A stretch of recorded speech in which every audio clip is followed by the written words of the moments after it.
পরদিন অন্যরকম ব্যাপার। রাত 10টা আন্দাজ হবে। কল্যাণীর টেবিলের পাশে 5-6 জন মেয়ে এসে জড়ো হয়েছে। কল্যাণী বললে, উহ, কি ভীষণ বৃষ্টি পড়ছে। মিনু বললে, পড়বে না, এখনো তো ভাদ্র মাস। কমিশনারের মেয়ে চিতু বললে, তোমরা কি যে বলো, ভাদ্র মাস না কি মাস, তাই বৃষ্টি পড়ছে, অন্য মাস হলে পড়বে না? হে আমি মানি না, মাসের সঙ্গে বৃষ্টির কি সম্পর্ক? সকলে হো হো করে হেসে উঠল। বাস্তবিক চিতু কিছু জানে না, কেবল কাঁটা ছুরি দিয়ে খটখট করে খাওয়া আর ইংরেজি গান গাওয়া ছাড়া। চিতু একটু দমে গেল, বলল, তোমরা হাসলে যে? মীরা বললে, হাসবো না? শ্রাবণ ভাদ্র মাসে ঝড় বাদলা হবে, এ তো সকলেই জানে। চিতু বললে, কেন তা হবে? অন্য মাসে কেন হবে না? এটা তোমাদের গ্র্যাজুইটিস। মিনু বললে, অন্য মাসে বড় একটা হয় তো দেখি না। খুব হয়। নভেম্বর মাসে বৃষ্টি পড়ে না, ডিসেম্বরে পড়ে না। আবার সকলে হেসে উঠল। চিতুর মুখ আরক্তিম হয়ে উঠল। অত্যন্ত কষ্টে সে নিজেকে সংযত করে রাখল, কিন্তু এক মুহূর্তের জন্য মোটে চেঁচিয়ে উঠে বললে, কথায় কথায় তোমাদের গিগলিং গা জ্বলে যায়। ঝড় বৃষ্টি কি তোমাদের বাপের চাকর দারোয়ান যে নভেম্বরে পড়বে ডিসেম্বরে পড়বে না? মীরা বললে, শোনো চিতু। চিতু মীরার ঘাড়ে হাত রেখে বললে, বলো ভাই মীরা, তুমি তবু বরং একটু ট্রুথফুলি কথা বলতে পারো, পিসফুলি। মীরা বললে, তুমি বাংলা মাসের নামগুলো জানো তো চিতু? চিতু বললে, না। একটু থেমে বললে, দু একটা জানি, এই ভাদ্র। আর কোনো নাম তার মনে এলো না। চিতু বললে, বাংলা মাসের নাম জানতে আমি কেয়ার করি না। মীরা মাসের নামগুলো আওড়ালে। চিতু বললে, ও তো আমার মনে থাকবে না। কল্যাণী বললে, লিখে নাও। চিতু বললে, বয়ে গেছে আমার। মিনু বললে, কটা ঋতু তা জানো? ঋতু আবার কি? মীরা বললে, যেমন অটাম। ও, খুব জানি, সিজনস। বাংলায়ও তেমনি রয়েছে। চিতু বললে, ইংরেজির থেকে নকল? মিনু বললে, দূর। চিতুর চোখ গরম হয়ে উঠল। মীরা বললে, বৈশাখ জ্যৈষ্ঠ এই 2 মাস গরম, আষাঢ় শ্রাবণ বর্ষা, ভাদ্র আশ্বিন শরৎ। চিতু বললে, শরৎ? শরৎ। মীরা বললে, কার্তিক, অঘ্রাণ, হেমন্ত, পৌষ, মাঘ, শীত, মানে ডিসেম্বরে। ফাল্গুন, চৈত, বসন্ত, বুঝলে চিতু? চিতু বললে, তা কি কখনো হয়? বাংলা মাসের সঙ্গে শীত বা বৃষ্টির কোনো সম্পর্ক নেই।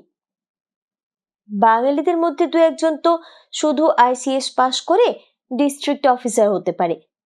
সাহেবদের সকলেই অ্যাডমিনিস্ট্রেটর, ওদেরই সব জিনিসগুলো ঠিক। বলে ব্ল্যাক ইন নভেম্বর, নভেম্বর এলেই শীত। সকলে অত্যন্ত হতাশ হয়ে পড়ল। কল্যাণীর আরশির পাশে গিয়ে মিনু বেনি বাঁধতে লাগলো। কলেজের প্রফেসরদের কথা উঠল।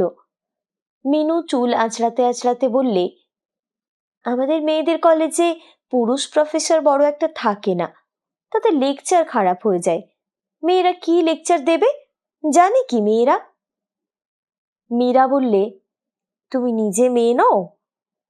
মিনু আরশির দিকে তাকিয়ে বললে, হলামই বা।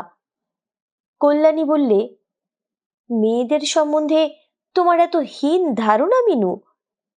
মিনু বললে, কিচ্ছু জানে না মেয়েরা, যা জানে তাও ফুটিয়ে বলতে পারে না, লেকচার যা ধার করে শুধু। চিতু বললে, আমি তা মানব না। মেম সাহেবরা চমৎকার ইংরেজি পড়ান। এর চেয়ে ভালো প্রফেসর কলকাতার কোনো কলেজে তুমি পাবে না। মিনু বললে, বললেই হলো কলকাতার কোনো কলেজে পাবে না। বাইবেল মুখস্থ করলে আর প্রোনাউন্সিয়েশন জানলেই হয়ে যায় না। সাহিত্য ঢের গভীর জিনিস। মীরা বললে, তা ঠিক, সাহিত্য। চিতু বললে, পাকামো যত সব। সাহিত্যের মানে আমি জানি না বুঝি? তোমরা কেউ বলতে পারো এখন পোয়েট লরিয়েট কে? কেউ বলতে পারল না। চিতু বললে, বার্ড ব্রিজেস। সুপ্রভা বললে, মেসফিল্ড। চিতু বললে, তুমি ছাই জানো। চিতু আবার বললে, যা জানো না তা নিয়ে কথা বলো কেন? রবার্ট ব্রিজেস পৃথিবীর সবচেয়ে বড় কবি। মিনু বললে, তা হোক গিয়ে, আমরা বলছিলাম কলেজের লেকচারের কথা। তার সঙ্গে ব্রিজেসের কি সম্পর্ক? চিতু বললে, খুব সম্পর্ক। তোমরা সাহিত্য সাহিত্য করো। সাহিত্য তোমাদের চেয়ে আমি ঢের বেশি জানি। প্রোনাউন্সিয়েশনই হচ্ছে সাহিত্যের সবচেয়ে ইম্পর্টেন্ট জিনিস। বাঙালি প্রফেসররা না জানে প্রোনাউন্স করতে, না জানে গ্রামার, তারা আবার লেকচার দেবে কি? কেউ কিছু বলল না। মিনু বললে, হিস্ট্রি প্রফেসরটি চমৎকার পড়ান কিন্তু মীরা। কোনজন? ওই যিনি নতুন এসেছেন, মিস্টার গাঙ্গুলি। মিনু বললে, আওয়াজ গুম গুম করতে থাকে, মেমদের মতো মেয়েদের মতো পিন পিন করে না। মীরা বললে, বেশ ইন্টারেস্টিং করতে পারেন।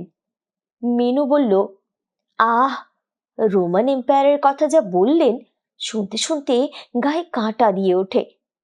মনে হয় যেন টাইবারের পারে সেই ইটারনাল সিটিতে আবার চলে গেছি। চিতু হা হা করে করতালি দিয়ে হেসে উঠে বললে, মিনু একেবারে পিক মি আপ। সুপ্রভা বললে, টপিং। চিতু বললে, দুঃখের বিষয় আমি হিস্ট্রি নিইনি, না হলেও গাঙ্গুলির বাচ্চার গ্রামার প্রোনাউন্সিয়েশন নিয়ে করকে দিতাম। কি করতে? আই হ্যাভ ক্রকড হিম।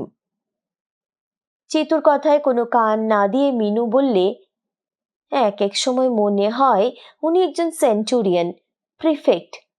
আহ, পম্পের উপর কিরকম লেকচারটা দিলেন। মীরা বললে, ভালোবেসেছিস নাকি? চিতু বললে, নিশ্চয়ই। ওহ, ভীষণ এনামার্ড। কল্যাণী বললে, তাহলে বিয়ে করলেই পারো মিনু। কাকে? গাঙ্গুলিকে? কল্যাণী বললে, হ্যাঁ, দেখতেও বেশ সুন্দর, অল্প বয়স। মীরা বললে, বয়ে গেছে গাঙ্গুলির মিনুকে বিয়ে করতে, তার চেয়ে কল্যাণী যদি একটু বেচারাকে ভরসা দেয়। সুপ্রভা বললে, কল্যাণী তো আমাদের মধ্যে সবচেয়ে সুন্দর। মিনু বললে, কলেজের বিউটি। মীরা বললে, গাঙ্গুলিকে বললে এক্ষুনি। কল্যাণী বললে, আমার বয়ে গেছে। মিনু আহত হয়ে বললে, কেন? কল্যাণী বললে, টিচার বিয়ে করব আমি, আমার আর খেয়ে দিয়ে কাজ নেই। সকলেই কিছুক্ষণ চুপ করে রইল। এমন দেমাক কল্যাণীর পক্ষে হয়তো সাজে, খুবই সাজে বটে। তাই তো সে কেন একজন টিচারকে বিয়ে করতে যাবে? মেয়ে কটি এই কথাই ভাবছিল। প্রথম কথা বললে মিনু, মনটা তার কেমন একটু ক্ষুব্ধ হয়েছিল। মনে হচ্ছিল একজন যোগ্য লোককে সেধে সেধে অপমান করা হলো। মিনু বললে, আচ্ছা ভাই সুপ্রভা, তুমি তো খুব ভালো ইংরেজি জানো, কলেজের প্রফেসরকে টিচার বলে নাকি আবার? সুপ্রভা ঘোষাল চোখের থেকে চশমা নামিয়ে আস্তে আস্তে মুছে নিচ্ছিল। মিনু বললে, এই যে কল্যাণী বললে টিচার বিয়ে করবো আমি, একজন কলেজের প্রফেসরকে কেউ আবার টিচার বলে নাকি? সুপ্রভা বললে, তা বলতে পারা যায়। মীরা বললে, টিচার তো স্কুলের। মিনু বললে, আমিও তো তাই জানি। মিনু বললে, টিচার শব্দের নানা রকম মানে হতে পারে, স্কুলের মাস্টার তো দূরের কথা, কলেজের প্রফেসরদের চেয়েও এই শব্দটির জায়গায় ঢের বেশি মর্যাদা। যেমন টলস্টয় একজন টিচার ছিলেন। সকলেই নীরব হয়ে রইল। চিতু বললে, টিচার বিয়ে করবে না তুমি কল্যাণী? আমি বলেছি তো করব না। কেন? প্রফেসরদের মধ্যে বড় বড় তো ঢের আছেন। তা থাকবে। চিতু বললে, গভর্নমেন্ট কলেজের এম্পেরিয়াল গ্রেডের প্রফেসর হলেও করবে না? কল্যাণী বললে, না। চিতু বললে, আমি তো করি। সকলে অবাক হয়ে বললে, প্রফেসর বিয়ে করো তুমি চিতু? আইএএস হলে কেন করব না? ও, আইএএস। চিতু বললে, তবে কি, একটা প্রাইভেট কলেজের বরখুটেকে তাই বলে করছি না। ওরা খেতে পায় নাকি? ছেলেরা ওদের মাস্টার মশাই বলে। কল্যাণী বললে, মিনুর প্রফেসর হলেই হয়। মীরা বললে, মন্দ কি, আমারও একজন হলেই হয়। চিতু বললে, গাঙ্গুলির মতন? মীরা বললে, হ্যাঁ খুব। মিনু বললে, বসে আছে। চিতু বললে, আর সুপ্রভার? আমি বিয়ে করব না। কি করবে? সুপ্রভাত দেখতে সুন্দর ছিল, খুব স্মার্ট, পড়াশোনায়ও সকলের চেয়ে সেরা। সুপ্রভা বললে, পাশ করব, পাশ করে চাকরি ফাকরি নেব না আর, মেজদির ওখানে গিয়ে কাটাবো নৈনিতালে, পাইন বনের বাতাসের মধ্যে। সকলে বিমুগ্ধ হলো। চিতু বললে, তোমার মেজদির বর সেখানে থাকেন বুঝি? হ্যাঁ। কি করেন? কল্যাণী বললে, আমারও ওই রকম একটা কিছু করতে হবে। মিনু বললে, ওতে মনুষ্যত্ব থাকে না। কল্যাণী বললে, কেন? মিনু বললে, হয় স্বামীর সঙ্গে থাকতে হয়, না হয় নিজে করে খেতে হয়। মীরা বললে, তা ঠিক। জিনিসটা কল্যাণীর মনে খুব গভীরভাবে দেগে গেল।